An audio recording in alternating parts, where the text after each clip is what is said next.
আপনি অন্য রুমে গিয়ে ঘুমান। আপনাকে দেখে আমার অস্বস্তি হচ্ছে। কেন? আজকে আমাদের বিয়ে হলো। আজ থেকে তুমি, সরি, আপনি আমার বিবাহিত স্ত্রী।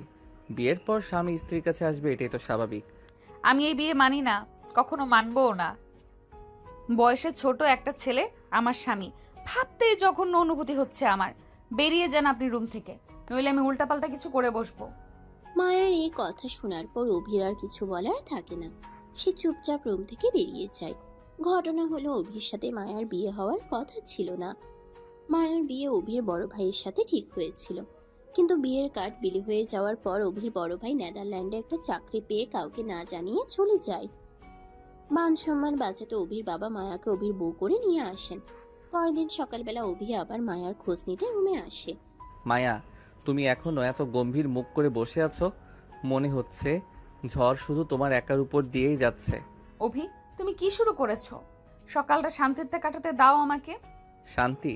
ও, তোমার মতো সুন্দর মনের মানুষের কাছে শান্তি স্বেচ্ছায় ধরা দেওয়ার কথা। বুঝলাম, শান্তি তোমার সাথে আড়ি পেতেছে। উল্টোপাল্টা কথা বলে অভি আসলে মায়াকে হাসাতে চাইছিল, যেন তার মন ভালো হয়ে যায়। কিন্তু তাতে সে খুব একটা সুবিধা করতে পারলো না। তাই অভি বলল, আমি যদি তোমাকে বিলাতি চা বানিয়ে খাওয়াই তাহলে কি তোমার মন ভালো হবে? তোমার চা তুমিই খাও, আর আমাকে বিরক্ত করা বন্ধ করো। আমি তোমার বড় ভাইয়ের স্ত্রী, মনে করো না তুমি ছোট বলে 7 খুন মাফ হয়ে যাবে। মায়ার এই কথায় অভি এক ঝটকায় মায়ার একদম কাছে চলে এলো, এতটা কাছে যে নিঃশ্বাসের শব্দ অনায়াসে শোনা যাচ্ছে। অভির এই কাণ্ডে মায়া কিছু বিচলিত হয়ে গেল। সে মুহূর্তের মধ্যেই নিজেকে সামলে নিল। অভি বলল, ছোট, ঠিক আছে, আমি ছোট আর খানিকটা দুষ্টু বটে, তবে তুমি আমার হলেও হতে পারতে টাইপের ভাবি থেকে সোজা আমার বউ হয়ে গেছো। যেহেতু বউ হয়ে গেছো, একটু ভালোবাসা তো দেখাবই, হোক সেটা দুষ্টুমির ছলে, তবুও সত্যিকারের ভালোবাসা দেখাবো। মায়া কিছু বলল না, কিন্তু ভেতরে একটা অদ্ভুত কাঁপুনি কাজ করছিল তার। অভি রুম থেকে চলে যাওয়ার পর মায়া নিজের মনে মনেই বলতে লাগলো, আমি কখনো ভাবিনি আমি এমনভাবে অভির সঙ্গে বিয়ে করব। এটা একেবারেই অন্যায়। আমি নিজের স্বপ্নে অন্য কাউকে ভেবেছিলাম। আনমনে যখন মায়া এই কথা বলছিল, ততক্ষণে অভি আবার ফিরে এসেছে। মায়া, স্বপ্ন তো সবার থাকে, কিন্তু বাস্তবই তো আমাদের এই পরিস্থিতিতে এনেছে। এখন আমি তোমার পাশে আছি, তুমি চাইলে এটার মধ্যেই নিজের আনন্দ খুঁজে নিতে পারো। আমি আনন্দ খুঁজতে চাই না অভি, আমি শুধু চাইছি এই দম বন্ধ করা মুহূর্তটা শেষ হয়ে যাক। ঠিক আছে, আমি কিছু বলছি না, তবে তুমি জেনে রাখো আমি সব সময় তোমার পাশে আছি, সেটা বদলাবে না। মায়ার অস্বস্তির জায়গা হলো তার আর অভির মধ্যে বয়সের ফারাক। মায়ার বয়স ২৬ বছর আর অভির ২৩। বয়সের পার্থক্য এবং নতুন বিয়ে, সব মিলিয়ে দুজনের মধ্যে অস্বস্তি। অভি পরিস্থিতির সাথে মানিয়ে নিলেও মায়ার জন্য তা কঠিন হয়ে দাঁড়িয়েছে। মায়ার মনের পরিস্থিতি বুঝে তাকে একটু হাসানোর জন্য অভি বলে, মায়া, দেখো দেখো, গাছের ঢালের শালিক পাখিটা আর প্যান্ট পরেনি, কি অদ্ভুত লাগছে না? অভির এই মজায় মায়ার রাগ বেড়ে যায়। তুমি সব সময় আমার সঙ্গে মজা করবে? আমি তোমাকে ছোট মনে করি, আর তুমি সব সময় আমার সঙ্গে দুষ্টুমি করতে থাকো। ছোট ভাবো, তাতে কোনো দোষ নেই, কিন্তু তুমি যদি আমাকে খুব সিরিয়াসলি দেখো তাহলে আমি কেমন করে দুষ্টুমি করব? সিরিয়াসলি দেখি। তুমি জানো না এটা কতটা সমস্যার জায়গা হতে পারে? আমাদের পরিবারের আত্মীয়রা, পাড়াপড়শি সবাই আমাদের নিয়ে নানা কথা বলছে। আমি জানি, কিন্তু আমি শুধু তোমাকে ভালো রাখতে চাই, ভালোবাসা দিয়ে আগলে রাখতে চাই মায়া, আর তোমার মুখে হাসি দেখতে চাই, আর বাকি সব সেটা সময় ঠিক করে দেবে। মায়া কিছু বলল না, চোখ নামিয়ে নিল। এক তপ্ত দুপুরে মায়া রান্নাঘরে ব্যস্ত। অভি পেছন থেকে এসে ফিসফিস করে বলল, শোনো, তোমার হাতের রান্না আজ একেবারে প্রেমে পড়ানোর মতো। হঠাৎ অভির আগমনে মায়া হকচকিয়ে উঠে। কি? এমন ভরকে দাও কেন? আমি কাজ করছি, বিরক্ত করো না। না না, সত্যিই বলছি, এই ডাল রান্নার মধ্যে যেন একটা জাদু আছে, মনে হচ্ছে আমি তার প্রেমে পড়ব। অভি, এসব মজা করো না। আমি সত্যি, এসব ভালো লাগে না। ঠিক আছে, তুমি চাও না, তবে আমি প্রতিদিন যদি তোমাকে একটু না হাসাই আমার দিনটা ভালো কাটে না। মায়া চোখ নামিয়ে নীরবতা পালন করে। অভি বুঝলো মায়া এখনো তার মজা ভালোভাবে গ্রহণ করতে পারছে না। বিকেলে অভি মাঠে যায় বন্ধুদের সাথে দেখা করতে। সবাই বসে গল্প করছে। হঠাৎ অভির বন্ধু সোহেল এসে হাজির। সোহেল হেসে বলে, বন্ধু অবি, শুনেছি তুই সিনিয়র বউ বিয়ে করেছিস। বাহ, দারুণ সাহস। সিনিয়র বউ বিয়ে করতে কলিজা লাগে বেটা, যেই কলিজা আমার ছাড়া তোদের কারো নেই। তা বটেই, সিনিয়র বউয়ের তো ওজন বেশি হয়। এমন বউ তোর মতো বডি বিল্ডার ছাড়া কেউ সামলাতে পারবে না। তা কেমন কাটলো সিনিয়র বউয়ের সাথে বাসর রাত? বউ নিশ্চয়ই এক্সপিরিয়েন্স, যেহেতু সিনিয়র বলে কথা। সোহেলের এই কথায় বন্ধু মহলে হাসি রোল পড়ে গেল, কিন্তু অভির মাথা গরম হয়ে যায়। সে সোহেলের নাক বরাবর একটা ঘুষি দিয়েই বসবে এমনটা ভেবেও নিজেকে সামলে নিয়ে বলল, বউ সিনিয়র না জুনিয়র, এক্সপেরিয়েন্সড নাকি নন এক্সপেরিয়েন্সড, এসব চিন্তা না করে বরং মেয়েদের সম্মান করতে শেখ। মনে রাখিস, তোর আমার সবার মা ও মেয়ে। চোখের সামনে তাদেরকে কেউ বাজে কথা বললে রাগ ওঠা স্বাভাবিক। অভির কথায় বন্ধু মহলের হাসি বন্ধ হয়ে গেল। অভি আড্ডা থেকে উঠে সোজা বাড়িতে চলে এলো। রাতে হঠাৎ বৃষ্টি নামে, বিদ্যুৎ চলে যায়। মায়া জানালার পাশে বসে আকাশের দিকে তাকিয়ে থাকে। আবছা আলোয় মায়াকে এত মায়াবী আর আদুরে লাগছে, অভির মনে হচ্ছে একটুখানি ছুঁয়ে দিক।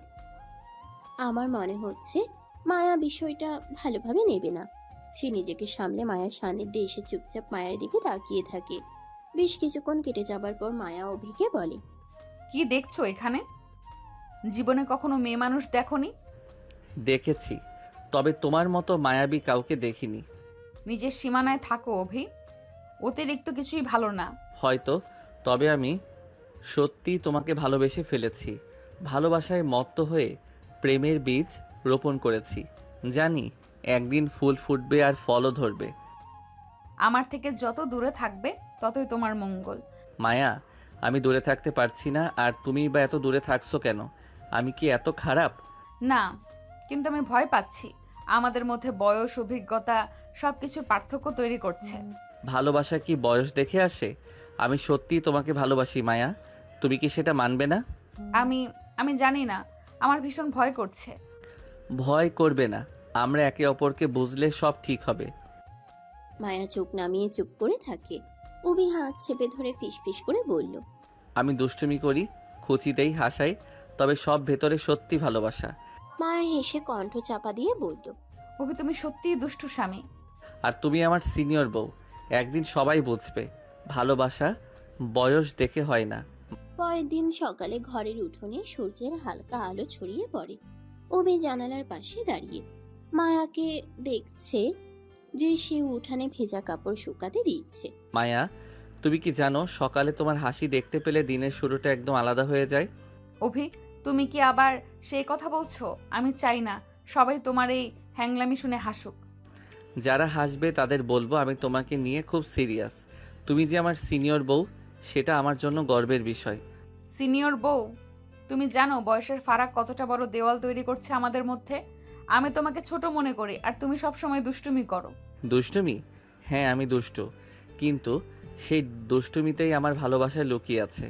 তুমি যদি সেটা বুঝতে পারো তাহলে ভয় বা দেয়াল কিছু থাকবে না। মায়া চুপ থাকে, চোখে এক অদ্ভুত ভাব। মনে হচ্ছে দুষ্টুমি হলেও ভেতরে কিছু সত্যি আছে। বিকেলে পরিবারের সবাই বসে গল্প করছে। অভির মা হেসে বলে, অভি, তুই মায়াকে একটু কম বিরক্ত কর। সে নতুন এসেছে, সারাক্ষণ আঠার মতো বইয়ের পিছু পিছু ঘুরিস কেন? মা, আমি শুধু চাই মায়া আমার দুষ্টুমির ছলে পড়েও একটু হাসি খুশি থাক, পুরনো বিষাদের স্মৃতি ওর মনে না পড়ুক। তোর যা ঠিক মনে হয় কর, তবে এমন কিছু করিস না যা মায়ের মনে তোর প্রতি বিষাদ তৈরি করে। ঠিক আছে মা, আমি যা করব বুঝে শুনে করব। পরের দিন দুপুরে মায়া রান্নাঘরে ব্যস্ত। অভি পেছন থেকে এসে মায়ার আঁচল টেনে ধরে ফিসফিস করে বলে, শোনো, তোমার হাতের রান্না আজ একেবারে অন্যরকম। আজ খাবার খেয়ে মনে হলো পেটের সাথে মনও ছুঁয়ে গেছে। আরে দুষ্টু, আমি কাজ করছি আর তুমি বিরক্ত করছো। সিনিয়র বউয়ের সাথে একটু দুষ্টুমি যায় যাচ্ছে। তুমি না সত্যি দুষ্টু স্বামী। তুমি কি কখনো থামো? সবসময় পিছু পড়ে থাকো আমার। থামবো? না, কারণ তুমি আমার সিনিয়র বউ আর আমি তোমার দুষ্টু স্বামী। একটু দুষ্টুমি আমাদের সম্পর্কে চিনির মতো মিষ্টি। মায়া হালকা চোখ নামিয়ে কাজ চালিয়ে যায়। অভি বোঝে মায়া এখনো তাকে পুরোপুরি মেনে নেয়নি, হয়তো আরো কিছুটা সময় লাগবে। সন্ধ্যার উঠোনে পাড়া পড়শি সবাই বসে গল্প করছে। হঠাৎ সেখানে পাশের বাড়ি লতা আসে। সে অভিকে বলে, অভি ভাই, এলাকায় সব মেয়ে নিজের পেছনে ঘুরিয়ে শেষ কিনা বিয়ে করলে এক সিনিয়র মেয়েকে। হ্যাঁ করেছি, তাতে সমস্যা কি? সমস্যা আবার কি? সিনিয়র বউ, বয়সে বড়, ক্লাসে বড়, সব কিছুতেই বড় বড়। সামলে রাখতে পারবে তো? নাকি আবার দড়ি ছেড়ে পলায়ন করতে তোমার সিনিয়র বউ? বউ আমার, বিয়ে করছি আমি, কিন্তু সামলাতে পারবো কিনা সেই মাথা ব্যথা আমার থেকে তোদের বেশি কেন? মাথা ব্যথা হবেই। কত মেয়ের হৃদয় ভেঙেছো তুমি, আর শেষে কিনা বিয়ে করলে সিনিয়র বউ। আমি কারো মন ভাঙিনি, কাউকে কখনো কথা দেইনি, কাউকে ভালোবাসিও বলিনি। তবুও যদি কারো মন ভেঙে থাকে সেই দায় আমার নয়। অভি সামান্য রেগে কথাগুলো বলে সেখান থেকে চলে যায়। লতা অভির চলে যাওয়ার পানে তাকিয়ে থাকে। তখন পাশ থেকে স্নিগ্ধ বলে, লতা আপু, অভি ভাইয়ার বিয়ে নিয়ে তুমি খুশি না, তাই না? খুশি হওয়ার কথা ছিল কি? ওকে আমি ছোটবেলা থেকে ভালোবাসি। ওকে পাওয়ার জন্য কত কত বিয়ে ভেঙেছি, কিন্তু ও কী করলো? বড় ভাইয়ের জন্য ঠিক করা মেয়েকে বিয়ে করে ফেললো। আমি বুঝি না অভিদের পরিবারে এত লুকোচুরি কেন। চাচা তো মান সম্মান বাঁচাতে মায়া ভাবির সাথে অভি ভাইয়ার বিয়ে দিয়েছে। আর ঘটনাটা এত জলদি ঘটে গেছে যে পরিবারের দুই এক ছাড়া কেউ জানতেও পারেনি। মান বাঁচাতে গিয়ে যে আমার মন ভেঙে দিয়েছে, হৃদয়ে রক্তক্ষরণ আমি কাকে দেখাবো? ছলছল চোখে লতা চলে যায়। লতা দেখেনি খানিকটা আড়াল থেকে মায়াও তার কথাগুলো শুনেছে। রাতের বেলা হঠাৎ বৃষ্টি নামে, ঘরের আলো কমে যায়। মায়া জানালার পাশে দাঁড়িয়ে আকাশের দিকে তাকিয়ে থাকে। মায়া, তুমি এখানে কেন দাঁড়িয়ে আছো? তোমার কি মন খারাপ? না, কিন্তু আমি ভয় পাচ্ছি। আমাদের মধ্যে বয়স, অভিজ্ঞতা সবই দেওয়াল তৈরি করছে। ভালোবাসা কি বয়স দেখে আসে? আমি সত্যিই তোমাকে চাই মায়া, তুমি কি সেটা মানবে না? আমি আমি জানি না, আমার ভীষণ ভয় হচ্ছে। ভয় করবে না, আমরা একে অপরকে বুঝলেই সব ঠিক হবে। মায়া চোখ নামিয়ে চুপ থাকে। অভি হাত চেপে ধরে ফিসফিস করে। সকালবেলা ঘরের উঠোনে সূর্যের হালকা আলো ছড়িয়ে পড়ছে। অভি জানালার পাশে দাঁড়িয়ে মায়ের দিকে তাকাচ্ছে। মায়া চুপচাপ কাপড় শুকোতে দিচ্ছে। তার চোখে মুখে কিছুটা চিন্তার ছাপ। অভি তখন বলে, মায়া, আজকে তুমি কি আমার সঙ্গে একটু ঘুরতে বের হবে? আমি আজ একটু ব্যস্ত। তুমি জানো না যে আমার ঘরের কাজগুলো শেষ করতে হবে? ব্যস্ত? তুমি কি জানো ব্যস্ত থাকলেও তোমার হাসি না দেখলে আমার দিনের শুরুটা ভালো হয় না। অভি, আমি চাই না তুমি সবসময় আমার উপর নজর রাখো। আমি একটু শান্তিতে থাকতে চাই। ঠিক আছে, আমি তোমার দিকে নজর দিব না, তবে তুমি যদি একবার আমার দিকে তাকাও আমি আড়াল থেকেও বুঝতে পারবো। মায়া কিছু বলল না। অভি চুপচাপ দাঁড়িয়ে থাকে, কিন্তু মনে হচ্ছে সে ভেতর থেকে শান্তি খুঁজছে। দুপুরে অভি রান্নাঘরে আসে। মায়া রান্না করছিল। অভি চিৎকার করতে করতে বলে, মায়া, আজ তোমার রান্নার ঘ্রাণে মনে হচ্ছে ক্ষুধায় আমার পেটে ইঁদুর দৌড়াচ্ছে। খিদে বেড়ে গেছে কয়েক গুণ। তুমি সত্যি অনেক সুস্বাদু রান্না করো। অভি, তুমি কি আবার শুরু করেছো? আমি কাজ করছি, বিরক্ত করো না। আর শোনো, আমি খুব ভালো করে জানি যে আমার রান্না মোটেও এতটা স্বাদের হয় না যতটা তুমি বাড়িয়ে বলছো। বিরক্ত হইও না প্লিজ, আমি শুধু সত্যিই বলছি। তুমি জানো তোমার হাতের রান্নার স্বাদে আমার মনটা হালকা হয়ে যায়। মায়া চোখ নামিয়ে চুপ করে থাকে। অভি কিছুক্ষণ থেমে হালকা কণ্ঠে, আমি জানি তুমি এখনো আমাকে ছোট ভাবছো এত পাজি ছেলের সাথে কিভাবে মানিয়ে নিবে, কিন্তু আমি একটু দুষ্টু হলেও আমি সত্যিই তোমাকে ভালোবাসি। মায়ের চোখে হঠাৎ অদ্ভুত কণার আলো ফুটে ওঠে। মনে হচ্ছে অভির দুষ্টুমির ভেতর সত্যি ভালোবাসার ছাপ আছে। বিকেলে উঠোনে সবাই গল্প করছে। হঠাৎ অভির চাচাতো ভাই বলে, অভি, তোদের কাণ্ডে গ্রামে হল্লা পড়ে গেছে। তুই তো সিনিয়র বউকে বিয়ে করে দিব্যি ভালো আছিস, কিন্তু গ্রামের মানুষের প্রশ্নের উত্তর দিতে গিয়ে আমাদের অবস্থা নাজেহাল। সবাই শুধু কানা ঘোষা করছে। গ্রামের মানুষদের কামাই তো আমি বা আমার বউ খায় না, তাহলে তাদের এত মাথা ব্যথা কেন? তাদের মাথা ব্যথার কারণ হলো এমন ঘটনা এই গ্রামে আগে কখনো ঘটেনি। তাহলে তাদের মাথা ব্যথা নিয়ে তাদের থাকতে দাও, কিছুদিন পর এমনিতেই সব চুপচাপ হয়ে যাবে। দুই ভাইয়ের কথার মাঝেই মায়া এসে অভির পাশে এসে দাঁড়ায় আর বলে, অভি, আমি আর এসব কিছু চাই না। আমি চাই না সবাই আমাদের নিয়ে কথা বলুক। আমার এসব খুবই খারাপ লাগে। মায়া, আমি জানি লোকে কথা বলবেই, তাই বলে তো লোকের কথায় আমাদের জীবন চলতে পারে না। আমি শুধু চাই তুমি আমার পাশে থাকো। বাকি সবাই কে কি বললো কিছুই কানে নেওয়ার দরকার নেই। তোমার সহজ কথা আমার কাছে অদ্ভুত লাগে। তুমি সব সময় সহজভাবে সব মোকাবেলা করো, আমি পারি না। আমি জানি, তাই তো আমি তোমার পাশে দাঁড়ানোর চেষ্টা করছি। মায়া, তুমি যদি আমার হাত ধরো আমি সব ঠিক করে দেব। মায়া চুপচাপ হাত নিচু করে রাখে। ভেতরে অদ্ভুত চাপ। রাতের বেলায় বৃষ্টি থেমেছে, আকাশে মেঘ ভেসে যাচ্ছে। অভি জানালার পাশে দাঁড়িয়ে মায়াকে দেখছে। মায়া বসে আছে চুপচাপ। মায়া, তোমার এত নীরবতা আমার মনে ঝড় তোলে। তুমি কি সত্যি রেগে আছো আমার উপর? না, আমি রেগে নেই, কিন্তু আমার ভেতরটা কাঁপছে। এই সম্পর্ক ঠিক আছে কিনা আমি জানি না। ভয় নয়, আমি তোমার পাশে আছি। তোমার সব চিন্তা, সব ভয় আমার কাঁধে রাখো, আমি সব সামলাবো। মায়ার চোখে হঠাৎ পানি চলে আসে। সে কিছু বলতে পারছে না। মায়া, তুমি কাঁদছো? আমি জানি আমি একটু দুষ্টু, একটু অবুঝ, মাঝে মধ্যে বাচ্চামি করে ফেলি, কিন্তু এই দুষ্টুমির ভেতর আমার সব ভালোবাসা লুকিয়ে আছে।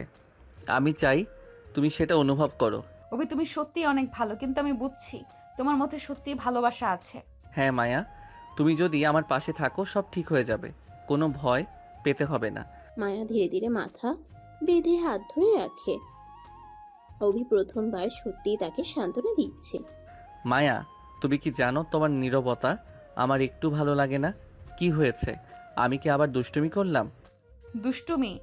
তুমি সব সময় দুষ্টুমি করছো অভি। আমি চুপচাপ থাকতে চাই, আর তুমি সব সময় আমার মধ্যে ঢুকে পড়ছো। আমি ঢুকছি না, আমি শুধু চাই তুমি হাসো, কারণ তোমার হাসি ছাড়া আমার দিন অসম্পূর্ণ। মায়া চুপ থাকে। তার ভিতরে এক অদ্ভুত অস্থিরতা কাজ করছে। তুমি জানো, আমি ভেবেছিলাম আমি তোমাকে সহজভাবে মেনে নেব না, কিন্তু কিছু পরিবর্তন ঘটছে। হ্যাঁ, কি পরিবর্তন? আমি আমার মন ধীরে ধীরে তোমার দিকে টানছে। আমি বুঝতে পারছি না কেন।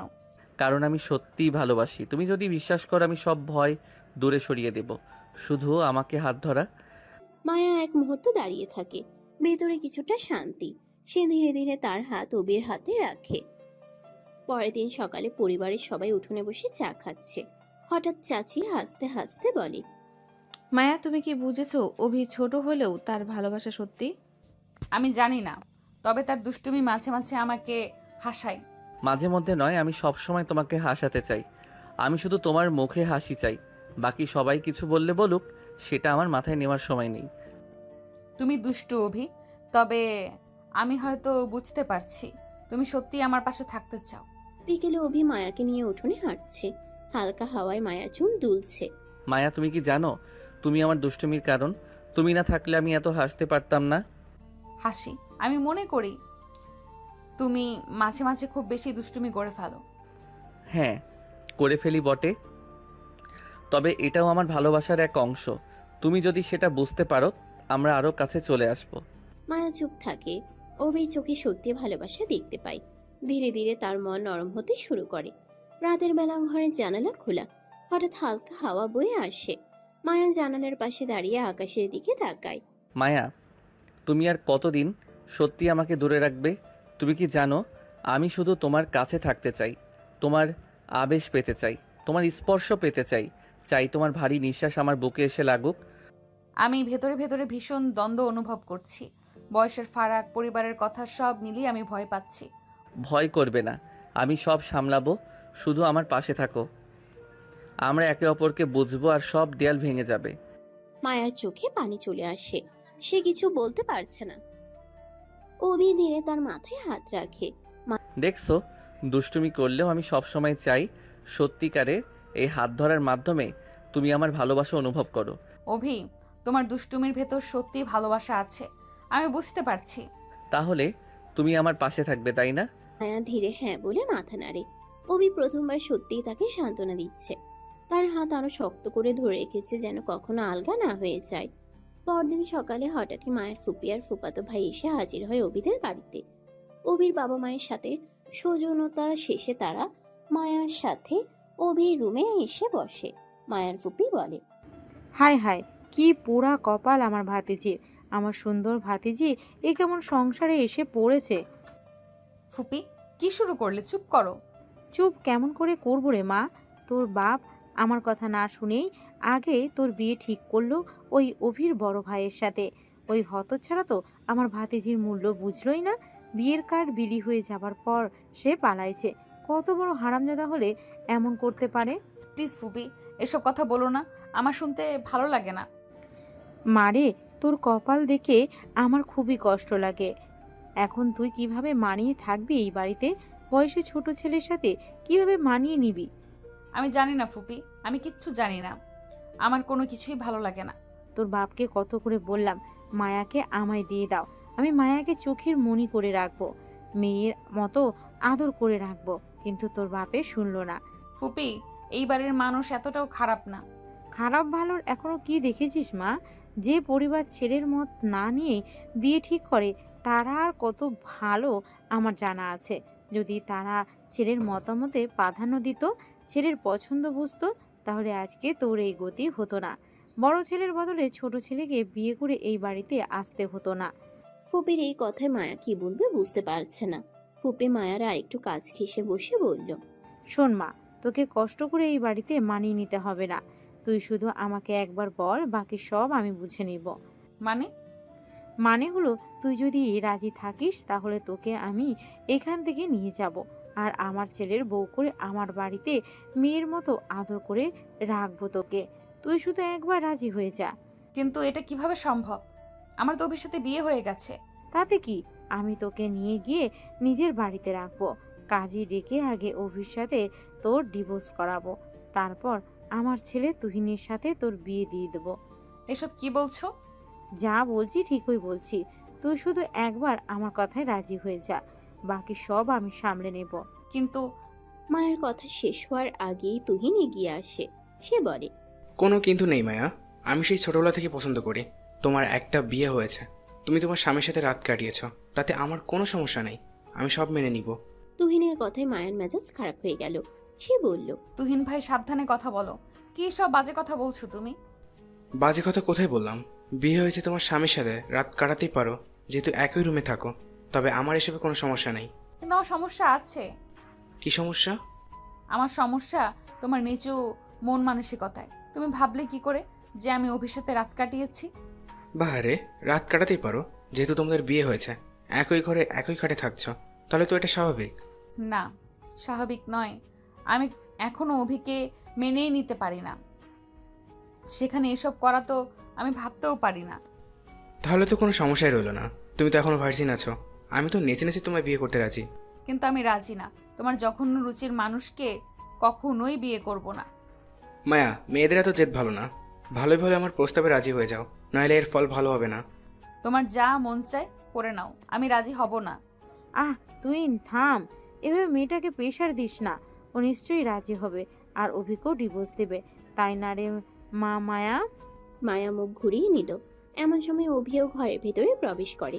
অভি বলে, কিন্তু ফুপি, মায়া যে কখনোই রাজি হবে না, আর ওকে রাজি হতে দেব না।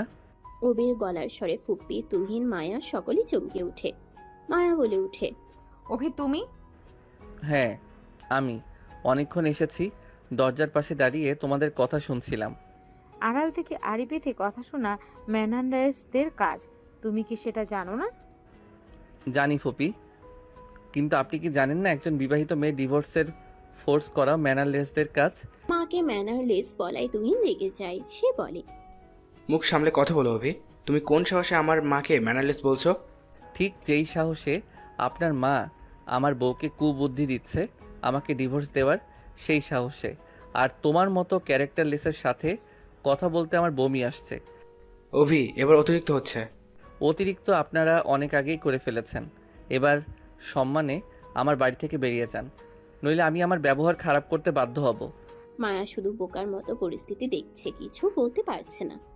চূড়ান্ত অপমানিত হয়ে মায়ার ফুপি আর ফুপাতো ভাই অভিদের বাড়ি থেকে চলে যায়। যাওয়ার আগে সে অভিকে বলে যায়, তুমি যা করলে তার ফল তোমাকে ভোগ করতে হবে, মনে রেখো। সকাল বেলায় ঘরের উঠোনে হালকা আলো পড়ে। অভি মায়ার দিকে তাকিয়ে দাঁড়িয়ে আছে। সে হাসি খুঁজছে, কিন্তু মায়া চুপচাপ চোখ নামিয়ে কাপড় মুছছে। মায়া, তুমি কি আজকে হাসছো না? কি হলো, আমি কি কিছু ভুল করেছি? ভুল না, আমি শুধু ভাবছি তুমি হয়তো সব সময় মজা করতে চাও। আমি কি শুধু তোমার বিনোদনের জন্য? কি বলছো মায়া? আমি শুধু তোমার জন্য তোমার হাসি চাই, এটা কি বিনোদন? তুমি আমার ছোট, তুমি আমাকে বুঝবে না। হয়তো তুমি মনে করো আমি সহজে হাসি, কিন্তু আমি অনুভব করি না যে তুমি সত্যি আমার অনুভূতি বোঝো। অভি থমকে যায়, ভেতরে কাঁপুনি। তার কণ্ঠ থেমে যায়, চোখে অদ্ভুত মিশ্র অনুভূতি। মায়া, আমি সত্যি তোমাকে ভালোবাসি। আমি শুধু মজা করি, তবে তা কখনো তোমার অনুভূতিকে ছোট করার জন্য নয়। তুমি যদি বিশ্বাস করো, আমি প্রমাণ দেখাবো। মায়া কিছু বলল না, ভেতরে দ্বন্দ্ব। সে হঠাৎ উঠে ঘরের কোণে দাঁড়িয়ে যায়। বিকেলে উঠোনে পরিবারের সবাই চা খাচ্ছে। হঠাৎ চাচি, চাচা ও প্রতিবেশী এসে মায়ার দিকে তাকিয়ে বলে, ওরে মা, দেখছো না তোমার নতুন স্বামী যে সারা জীবন অন্যদের সাথে মজা করেছে, সব সময় দুষ্টুমি করেছে, সে আজ হঠাৎ বিয়ে করে দায়িত্বশীল হয়ে যাবে। মায়া, তুমি কি মনে করো সে তোমার কথা শুনবে, তোমার দায়িত্ব নিজের কাঁধে তুলে নেবে, তোমাকে নিজের ইনকামের টাকায় খাওয়াতে পারবে? সে তো সব সময় উড়ে বেড়ানো ছেলে। এই কথা শুনে মায়া অভিকে বলে, দেখছো অভি, সবাই বলছে তুমি মোটে কর্ম করা ছেলে নও। তোমার কোনো মুরদ নেই আমার খরচ বহন করার। এবার বলো তো, তুমি কি সত্যি আমার অনুভূতিকে বোঝো? মায়া, আমি বোঝার চেষ্টা করছি। আমি শুধু দুষ্টুমি করি, কিন্তু ভালোবাসা সত্যিকারের। তুমি আমার ছোট, তুমি আমাকে বুঝবে না। সবাই বলছে তুমি শুধু এই সম্পর্কটা নিয়ে খেলছো। অভি হঠাৎ এক জায়গায় দাঁড়িয়ে ভেঙে পড়ে, চোখে অশ্রু। রাতের বেলা, ঘরের জানালা খোলা, বৃষ্টি থেমেছে। অভি মায়ার সামনে হাঁটু গেড়ে বসে বলে, মায়া, আমি ভেঙে পড়েছি। তুমি কি জানো, আমি সত্যি তোমাকে ভালোবাসি। আমি শুধু তোমার খুশি চাই। আমি কখনো তোমাকে কষ্ট দিতে চাইনি। আমি জানি, কিন্তু আমি এখনো ভয় পাচ্ছি। সবাই কি বলছে দেখতেই তো পাচ্ছ। আমি কি ঠিক বুঝছি নাকি ভুল বুঝছি সেটা কিছুই জানি না। আমি প্রমাণ দেখাবো। আমি সব সময় তোমার পাশে থাকবো। তুমি শুধু আমার হাতে হাত ধরো, আমি সব দেয়াল ভেঙে দেব। মায়া কিছুক্ষণ চুপ থাকে, ধীরে ধীরে হাত দেয়। অভি চোখ বন্ধ করে, হালকা কণ্ঠে, আমি জানি তুমি ভয় পাচ্ছ, তবে তুমি যদি আমার পাশে থাকো, আমি সব ভুল বোঝাবুঝি দূর করব। মায়া ধীরে অভির দিকে তাকিয়ে নিচু কণ্ঠে বলে, আমি আমি হয়তো ভুল করেছি, হয়তো আমি বুঝিনি তোমার ভালোবাসা সত্যি। হ্যাঁ মায়া, এটা সত্যি। আমি সব সময় তোমার পাশে থাকবো। তুমি যদি বিশ্বাস করো, আমরা সব ঠিক করতে পারবো। মায়া ধীরে ধীরে অভির হাতে হাত রাখে। অভি প্রথমবার সত্যি ভেঙে পড়েও প্রমাণ দেখাতে চাচ্ছে তার ভালোবাসা সত্যিকারের। মায়া, তুমি কি জানো আমি আজ সারাদিন শুধু তোমার কথা ভাবছি। অভি, আমি এখনো নিশ্চিত নই তুমি কি সত্যি আমাকে বুঝছো, না এই সম্পর্কটা শুধু দুষ্টুমি খেলাই রয়ে যাবে। মায়া, তোমার কথা আমাকে আঘাত করে। আমি ভেঙে পড়েছি। আমি তোমাকে সত্যিই ভালোবাসি। আমি শুধু তোমার খুশি চাই। যদি তুমি আমার পাশে না থাকো, আমি বুঝতে পারবো না আমি কি করছি। মায়া চুপচাপ, মনে হচ্ছে সে ভেতরে যুদ্ধ করছে। ভয়, সমাজের চাপ আর অভির প্রতি ঝুঁকানোর আকাঙ্ক্ষা সব মিলিয়ে সে দিশেহারা। মায়া বলে, আমি আমি ভেতরে ভেতরে জানি, বিশ্বাস করতে চাই তুমি ভালোবাসো, তোমার ভালোবাসা সত্যি, কিন্তু আমি এখনো ভয় পাচ্ছি। সব কিছু এত দ্রুত হচ্ছে আর সবাই এমনভাবে আমাদের আর চোখে দেখছে যে আমি ভীষণ আতঙ্কিত। ভয় কিসের? আমি সব সামলাবো। শুধু আমাকে বিশ্বাস করো। আমরা একসাথে সব যুদ্ধ জয় করব, দেখে নিও। মায়া কিছুক্ষণ চুপ থাকে, তারপর ধীরে ধীরে হাত দেয়। অভি চোখ বন্ধ করে হালকা কণ্ঠে, তুমি জানো, আমি সব সময় তোমার কিসে ভালো লাগবে সেটাই ভাবি, কিন্তু আমার ভেতরে শুধু তোমার জন্য ভালোবাসা লুকিয়ে আছে। তুমি যদি সেটা বোঝো, আমরা একে অপরকে পুরোপুরি বুঝতে পারবো। মায়ার চোখে হঠাৎ অশ্রু। সে ফিসফিস করে, আমি আমি হয়তো ভুল করেছি, হয়তো আমি বুঝিনি তোমার ভালোবাসা সত্যি। হ্যাঁ মায়া, সত্যি। তুমি যদি আমার পাশে থাকো, আমি সব ঠিক করে দেব। আর কোনো দেয়াল থাকবে না। পরের দিন সকালে গ্রামের উঠোনে সবাই কাজ করছে। হঠাৎ মায়ার বারবার বাড়ি থেকে লোকজন এলে আশেপাশের প্রতিবেশীরা দেখতে আসে। এক প্রতিবেশী হঠাৎ করেই বলে ওঠে, বয়সে বড় একটা মেয়েকে আমাদের ছেলের ঘাড়ে তুলে দিলেন, কেমন লোক আপনারা? অভি কি কখনো মেনে নিতে পারবে যে তার বউ তার থেকে বয়সের সিনিয়র? প্রতিবেশীর কথা শুনে মায়া চুপচাপ দাঁড়িয়ে থাকে। ভেতরে অদ্ভুত চাপ। অভি কাছে এসে এই কথার জবাব দেয়। বিয়ে করেছি আমি, বউ আমার হোক সিনিয়র বা জুনিয়র, কিন্তু আমার থেকে আপনাদের মাথা ব্যথা বেশি কেন? আমরা তো তোমার ভালোই চাই অভি, তুমি মেনে নিবা এমন বয়স্ক বউ? আমাদের তো খুবই কষ্ট হয় তোমার পোড়া কপাল দেখে। আমার কপাল পোড়া না ভালো সেটা আমাকেই বুঝতে দেন। মায়াকে আমি মেনে নিব কি নিব না সেটাও আমার বিষয়। আপনারা কেন নিজের ঘরের ভাত খেতে পরের চুলায় পাত পাড়তে আসেন? ওরে বাবা, যার জন্য করি চুরি সেই বলে চোর। কোথায় আমরা ওকে বয়স্ক এক মেয়ের হাত থেকে বাঁচাতে চাইছি, উল্টো আমাদেরই কথা শোনাচ্ছে। কথা শোনার মতো কাজ করলে তো কথা শুনতেই হবে। আর একটা কথা শুনে রাখুন, মায়া মোটেও কোনো বয়স্ক মেয়ে না। আমার বয়স 23 বছর আর ওর বয়স 26। কেবল 3 বছরের তফাতে যদি কোনো ছেলে বয়স্ক না হয় তাহলে কোনো মেয়েও বয়স্ক হতে পারে না। আর আশা করি চা মিষ্টি খেয়েছেন, এবার যার যার বাড়িতে যান। অবির কড়া ভাষার কথা শুনে আস্তে আস্তে প্রতিবেশীরা ওদের বাড়ি থেকে বেরিয়ে যায়। একটু দূরে দাঁড়িয়ে প্রতিবেশীদের কথা শুনে পরিবারের অপমান দেখে মায়া কাঁদছিল। অবি তার পাশে এসে দাঁড়িয়ে বলে, মায়া, তাদের কথা শোনো না, আমি শুধু তোমার পাশে থাকতে চাই। আমি প্রমাণ দেখাবো আমার ভালোবাসা সত্যিকারের। আমার ভীষণ ভয় হচ্ছে অভি, আমি এসব নিতে পারছি না। ঠিক আছে, তুমি ভয়ে থাকো না, আমি সব সামলাবো। তুমি শুধু আমার হাতটা ধরে রেখো। মায়া ধীরে অবির হাতে হাত রাখে। অবির সত্যিকারের ভালোবাসা মায়ার মন গলাতে শুরু করেছে। সন্ধ্যায় ঘরের উঠোনে হালকা বাতাস, আকাশে হালকা রং। অবি ও মায়া পাশে বসে আছে। মায়া, তুমি কি জানো আমি সারা জীবন চাই তোমার পাশে থাকতে? আমি বুঝেছি অভি, তোমার ভালোবাসা আমার মনে মুগ্ধতা তৈরি করছে। আমি আমি তোমার পাশে থাকবো। তাহলে আমরা একসাথে সব বাধা পেরিয়ে দিগন্ত জয় করব। তুমি যদি পাশে থাকো আমি সব ঠিক করে দিব। মায়া ধীরে হ্যাঁ বলে মাথা নোচে। দুজন একে অপরের দিকে তাকিয়ে হাসে, চোখে অশ্রু ও শান্তি মিশ্র। অন্যদিকে তুহিন মোটেও বসে থাকার ছেলে না। সে অভির বিষয়ে সব খোঁজ খবর নিলে জানতে পারে যে অভির প্রতিবেশী লতা নামের একটা মেয়ে অভিকে অনেক ভালোবাসে। তুহিন সিদ্ধান্ত নেয় সে লতার সাথে দেখা করবে। তুহিন লতার ফোন নাম্বার জোগাড় করে তাকে ফোন করে। সে বলে, হ্যালো, লতা বলছেন? হ্যাঁ, কিন্তু আপনি কে? আপনি আমাকে চিনবেন না আর আমিও আপনাকে চিনি না, তবে আপনার সাথে আমার জরুরি কথা আছে যার জন্য দেখা করা প্রয়োজন। আপনি আমাকে চেনেন না, আমিও আপনাকে চিনি না, তাহলে কোন সুখে আপনার সাথে দেখা করব শুনি? সুখ না, দুঃখ।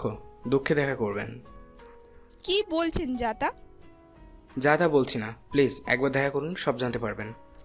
আমি অপরিচিত কারোর সাথে কথা বা দেখা করতে স্বাচ্ছন্দ্য বোধ করি না। কিন্তু আমার সাথে আপনার দেখা করতেই হবে। যদি আপনি আপনার প্রিয় মানুষকে ফিরে পেতে চান তাহলে আমার সাহায্য আপনার লাগবেই। মানে কি বলতে চাচ্ছেন? কে আমার প্রিয় মানুষ?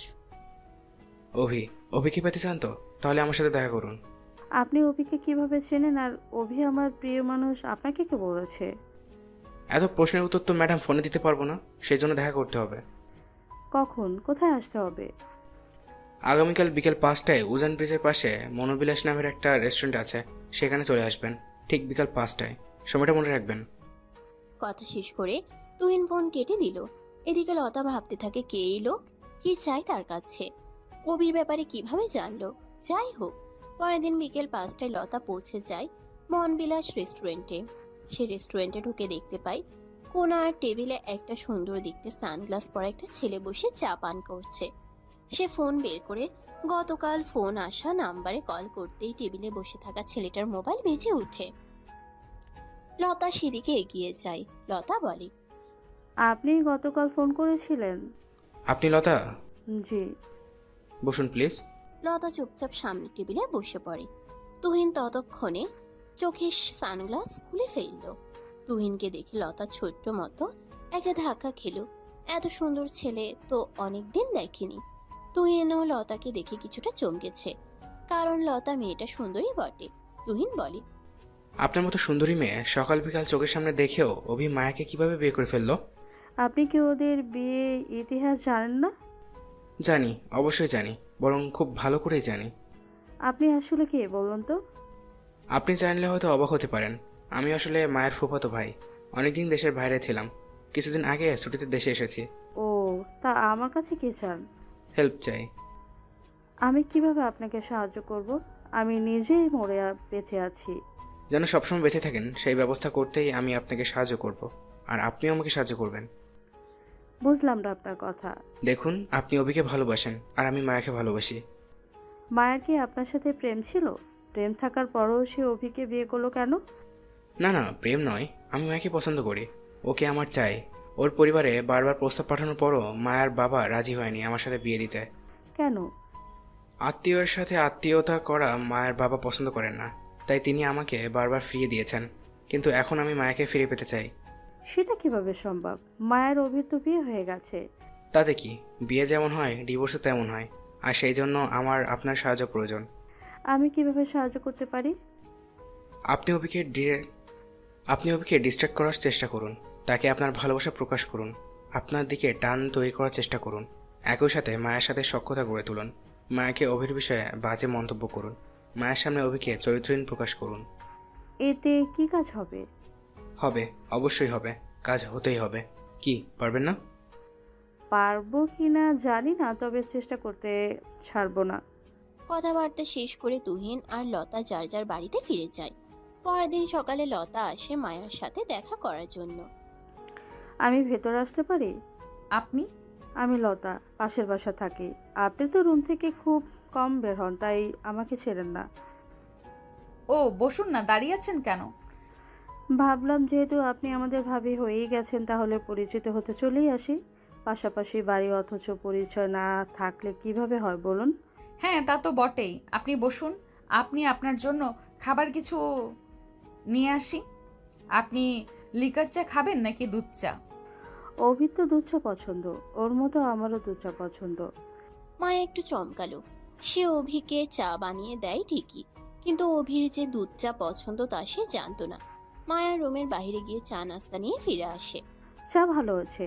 আপনি বুঝি খুব ভালো রান্না করেন? মোটামুটি পারি, খুব বেশি না। ওর অভির আবার আমার হাতে পাস্তা অনেক পছন্দ, ওকে প্রায় বানিয়ে খাওয়াতাম। অভির পাস্তা পছন্দ? কখনো আমাকে বলেনি তো। আপনার সাথে অভির বিয়েটা তো হঠাৎই হয়েছে, ও বেচারা হয়তো এখনো আপনাকে মেনে নিতে পারেনি। তাছাড়া অভি হলো এই এলাকার ক্রাশ। এই এলাকায় এমন কোনো মেয়ে নেই যার সাথে অভি ফ্লার্ট করেনি। কি বলছেন এইসব? অভি আসলেই এমন? ওর কথাবার্তা আচরণে তো কখনোই আমার এমনটা মনে হয়নি। আপনি এর বউ, তোরাই না আপনার সামনে নিজের আসল রূপটা দেখাবে। কত কত মেয়েকে যে সে কথা দিয়েছে, এখনও ওর বিয়ের কথাটা পুরোপুরি ছড়িয়ে পড়েনি। ছড়িয়ে পড়লে অভির তো খবর আছে। মানে? মানে হলো, কোনো মেয়ে যদি এই বাড়ির সামনে এসে অনশনে বসে, আমি তো মোটেও অবাক হব না। অভি এমনটা হতে পারে আমি কখনো ভাবতেই পারিনি। মাত্র তো বিয়ে হলো, আরও অনেক কিছুই দেখা বাকি আছে। ধীরে ধীরে যত অভির সম্পর্কে জানবেন তত বুঝতে পারবেন। আপনি আপনার জীবনে সবচেয়ে বড় ভুলটা করেছেন অভিকে বিয়ে করে।